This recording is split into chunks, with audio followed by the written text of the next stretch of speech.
ग्रामीण भागात ज्यांनी बचत गटाचं एक मोठं जाळं उभं केलं अशा राजू उंबरकर साहेबांना मी विनंती करतो की त्यांनी मेळाव्याला संबोधित करावं. त्याचबरोबर पक्षाचे सरचिटणीस माननीय बाळा शेडगे यांना विनंती आहे की त्यांनी स्टेजवर स्थानापन्न व्हायचं.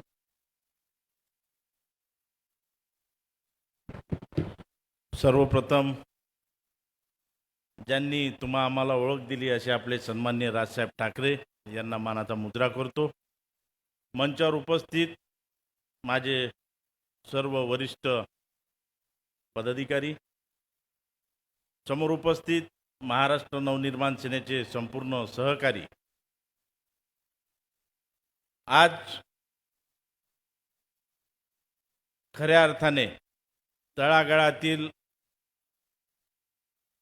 कार्यकर्त्याला सन्माननीय राजसाहेबांनी दिलेला आहे. आपल्या सगळ्यांची ओरड होती की दादा आम्ही निवडून आलो, आम्हाला मुंबईला न्या, दादा आम्ही सरपंच झालो, आम्हाला साहेबांना भेटवा. परंतु आज तुमच्या सगळ्यांचं स्वप्न पूर्ण झालं. साहेब थेट तुम्हाला बोलणार आहेत, तुम्हाला भेटणार आहेत.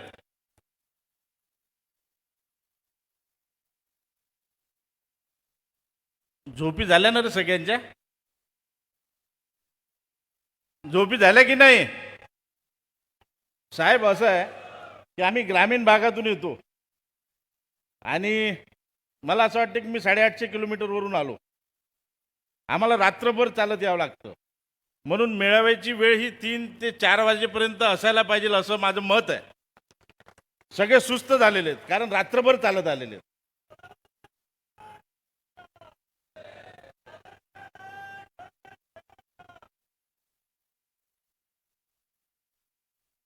बरोबर आहे ना? अरे तुम्ही हो म्हणत नाही, मग हे मला ओरडतात.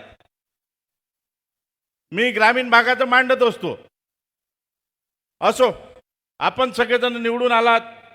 प्रत्येक जण गावागावामध्ये स्वतःचं अस्तित्व तयार करून, महाराष्ट्र नवनिर्माण सेनेचं अस्तित्व तयार करून, स्वतः लढत देऊन, जसं आत्ता सरपंचांनी सांगितलं की मी सुरुवातीला उभा राहिलो त्यावेळेस मी एकटाच होतो, मला कोणी भेटत नव्हतं. अतिशय खरी परिस्थिती तशी आपल्या ग्रामीण भागामध्ये होतीच. ज्यांनी हिम्मत केली त्याची किंमतही झाली. सुरुवातीपासून, पक्ष स्थापनेपासून राजसाहेबांच्या विचारावर जो जो व्यक्ती चालला त्याच्या हातामध्ये यश येत गेलं, याचा साक्षीदार मी आहे. प्रत्येक वेळेस आपल्या ग्रामीण भागामध्ये एक बोंब असते की आमच्याकडे मुंबईवाल्यांचं लक्ष नाही, आमच्याकडे कोणी पाहत नाही.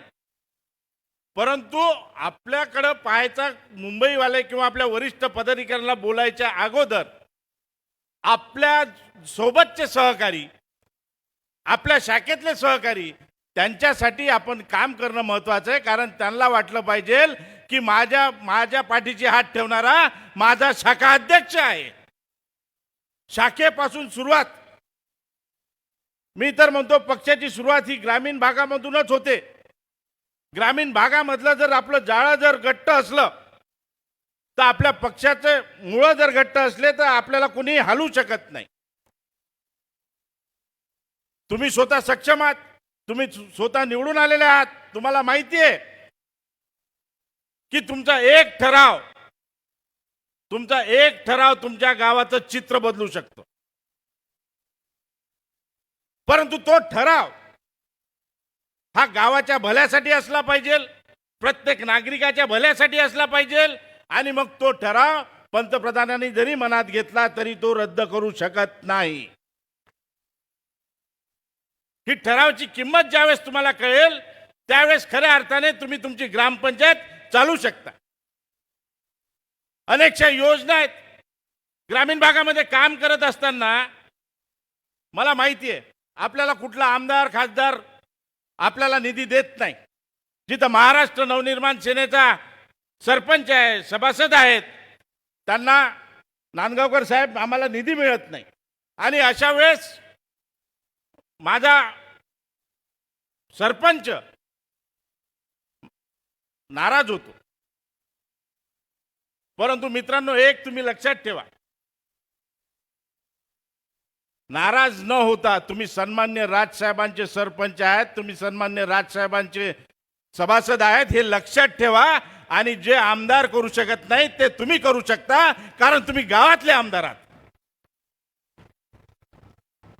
तुमच्या गावामध्ये तुम्ही समजा व्हिडिओला धारेवर धरलं, तुम्ही सीओला धारेवर धरलं, तुम्ही जिल्हा परिषदला गेले आणि ज्या ज्या निधीमधून तुम्हाला काम करायचं आहे त्याचे व्यवस्थित इस्टिमेट वगैरे सादर केले, तर मला असं वाटत नाही की कुठला आमदार किंवा खासदार तुमचा निधी रोखू शकतो. आणि त्या अधिकाऱ्याला माहिती आहे, तुम्ही महाराष्ट्र नवनिर्माण सेनेचे पहिले सैनिक आहात, नंतर सरपंच आहात.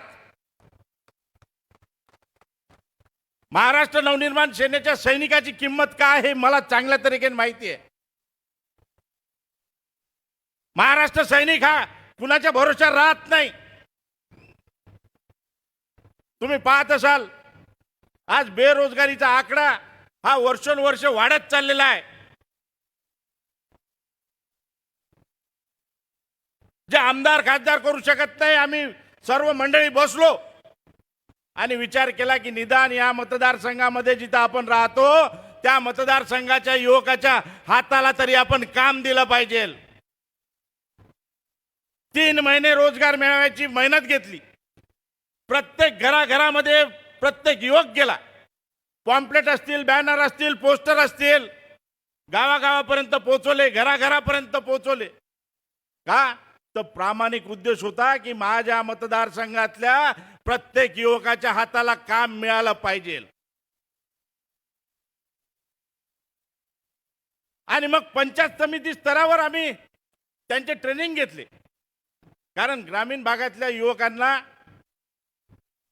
इंटरव्ह्यू आहे म्हणलं की त्याची अशीच अर्धी होऊन जाते. आणि मग त्याला सांगितलं आम्ही की इंटरव्ह्यू कशा पद्धतीचा होतो, तू इंटरव्ह्यू द्यायला कसं यायला पाहिजे, तुझी राहणीमान कशी असायला पाहिजे. प्रत्येक पंचायत समिती स्तरावर आम्ही हे शिबिर घेतले. आजपर्यंत अनेकशे मेळावे झाले,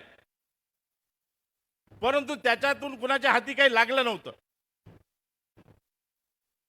आणि तुम्हाला सांगतो आनंदाची बाब, जे आम्ही ठरवलं होतं, ज्या दिवशी मेळावा घेतला त्याच दिवशी 7,000च्या वर युवकांच्या हाताला नोकरी देण्याचं काम महाराष्ट्र नवनिर्माण सेनेने केलं.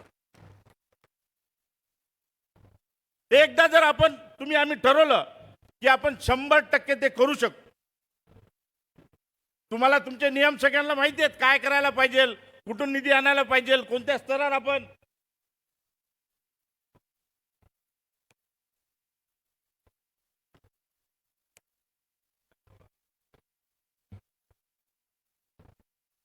आपण निधी खेचून आणायला पाहिजे.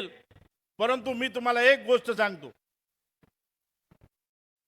मी आता दादानी सुद्धा शिबिर घेतलं होतं, अविनाश दादानी, तिथे मी गेलो होतो, तिथे त्यांना एकच गोष्ट सांगितली की आपण गावखेड्यातून ज्यावेळेस शहराकडे जातो, आपण रोज जातो शहराकडे, त्यावेळेस आपण गावातून निघताना आपल्याला जे कोणी वयोवृद्ध दिसतील त्यांना विचारलं पाहिजे की काका मी शहरात चाललो, काही औषधी वगैरे आणायची आहे, काही सामान आणायचं आहे. तुम्हाला सामान तर कोणी सांगणार नाही, परंतु एखादा सांगेल की हो बाळा माझं औषधी घेऊन ये, त्याचेच पैसे, त्याचीच चिठ्ठी, खिशात औषधी घेऊन जर आलो तर तो वयोवृद्ध माणूस पुढच्या वेळेस तुमच्या प्रचाराला राहिल्याशिवाय राहणार नाही. अशा साध्या साध्या गोष्टी आहेत जे आम्ही करतो. मग ती पाणी टंचाई असो की आलेला पूर असो. पुरामध्ये तर आमच्या तिथे 3 वेळेस पूर आला. माझा जिल्हा आत्महत्याग्रस्त जिल्हा, आणि भीती होती की आमच्या विभागात पूर आलेला आहे, 3 वेळेस त्यांनी पेरलेलं वाहून गेलेलं आहे, कुठं आत्महत्या वाढल्या नाही पाहिजे, याच्यासाठी काय करायला पाहिजे. मोर्चा काढून सरकार जागा होणार नाही. मग काय करायला पाहिजे, तर मग आम्ही ठरवलं सन्माननीय राजसाहेब अल्पभूधारक दत्तक योजना. त्याच्यामध्ये काय केलं, आम्ही गावखेड्यात आमच्या कार्यकर्त्यांकडून याद्या मागवल्या कुणाकुणाचं नुकसान झालं, किती झालं, आणि मग 7,000 एकर जमिनीला 7,000 एकर जमिनीला आम्ही मोफत बियाणं वाटलं सन्मान्य राजसाहेबांच्या नावाने. जिथं त्यांच्या अपेक्षा मावळल्या होत्या की आता माझ्या हातात काही येणार नाहीये, मला पेरायला पैसे नाहीयेत, सरकार देणार नाही, आणि आम्ही ज्या ज्या कास्तकाराला आम्ही बियाणं वाटप केलं, बापूभाऊ आले होते त्या कार्यक्रमाला, बियाणं वाटप केलं. मित्रांनो, दिवाळी झाली की त्याच्या हातामध्ये 2 ते 2.5 लाख रुपयाचा चना त्याच्या हातामध्ये आला. सन्मान्य राजसाहेबांची मदत त्याच्यापर्यंत पोहोचली. या ज्या छोट्या छोट्या गोष्टी आहेत, आपण जर सर्वांनी मिळून केल्या तर भविष्यात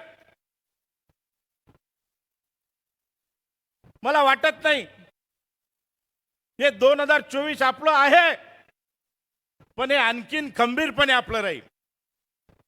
आता मी नांदगावकर साहेबांना एक विनंती करतो. नांदगावकर साहेब, आता तलाठीच्या भरत्या झाल्या, परीक्षा झाली, गावखेड्यातून लोक पुण्याला येतात, नागपूरला जातात, मुंबईला येतात, परीक्षा देतात. त्याच्या घरची परिस्थिती नसते, अनेकशे मुलं आम्ही दत्तक घेतलेले आहेत, परंतु तो तेवढ्या यांनी अभ्यास करतो, इथं राहतो, जिद्दीने परीक्षा देतो, आणि परीक्षा दिल्यानंतर 200 पैकी 285 मार्क जर पेपरला भेटत असतील तर त्या मुलांनी काय करावं? एवढा घोळ, आणि मग ते पुन्हा रद्द होते. त्याला परीक्षा फी आणि परीक्षेला जाण्या येण्याचा खर्च हा 2,000 रुपये. आणि म्हणून या महाराष्ट्रातले असंख्य युवक हे हतबल झालेले आहेत, नाराज झालेले आहेत, आणि या युवकाच्या पाठीशी आपल्या पक्षाने खंबीरपणे उभं राहावं, आणि तो निर्णय आजच आपण घ्यावा असं मला वाटतं. आणि ती परीक्षा रद्द करून त्वरित परीक्षा घेण्यात लावावी. अनेक अडचणी आहेत ग्रामीण भागामध्ये. जर आपण फिरलो, म्हणजे साधा साधा दवाखान्याची सुविधा आजपर्यंत नाही. शासन आपल्या दारी नुसतं सोंग चालू आहे, आमची ग्रामीण भागातली थट्टा चालू आहे. शासन आपल्या दारीत काय भेटतं? आपल्याला काय भेटतं? माझ्या कास्तकाराला काय भेटतं? माझ्या युवकाला पैसे द्यायचे, गोळा करायचे. शासन आपल्या दारीमध्ये आम्हाला अधिकारी भेटत नाही 8-8 दिवस. मग काय तो तयारी करत असतो, मुख्यमंत्री उपमुख्यमंत्री तिथे येणार आहे म्हणून गावचा सुद्धा अधिकारी तिथं असतो, यवतमाळला किंवा जिल्ह्याच्या ठिकाणी. एवढी भयानक परिस्थिती या महाराष्ट्रामध्ये चालू आहे. आणि म्हणूनच मी आपल्या सर्वांद्वारे साहेबांना विनंती करतो की साहेब, तुम्हीच आता या महाराष्ट्राला वाचवू शकता, आमच्या युवकाला वाचवू शकता, आमच्या कास्तकाराला वाचवू शकता, आमच्या माता भगिनीला वाचवू शकता, आणि तुम्हीच आता आवाज उठवला पाहिजे. आम्ही तर सदैव तुमच्या सोबत आहेत.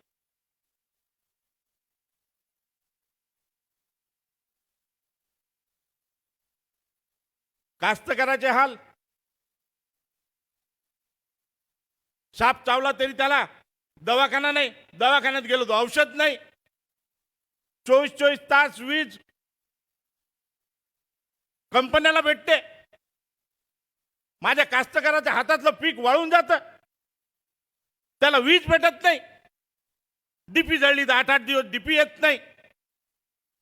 मित्रांनो, आपण सरपंच आहात, सदस्य आहात, परंतु या कास्तकाराकडे जर आपण जातीने लक्ष घातलं, त्याची डीपी जर तुम्ही एका दिवसात आणली ना, तर त्या लाईनीवरचे सर्व डीपीचे कास्तकार तुमचे झाल्याशिवाय राहत नाही.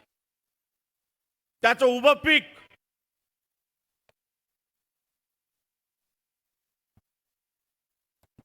पीक, जळताना तो पाहतो.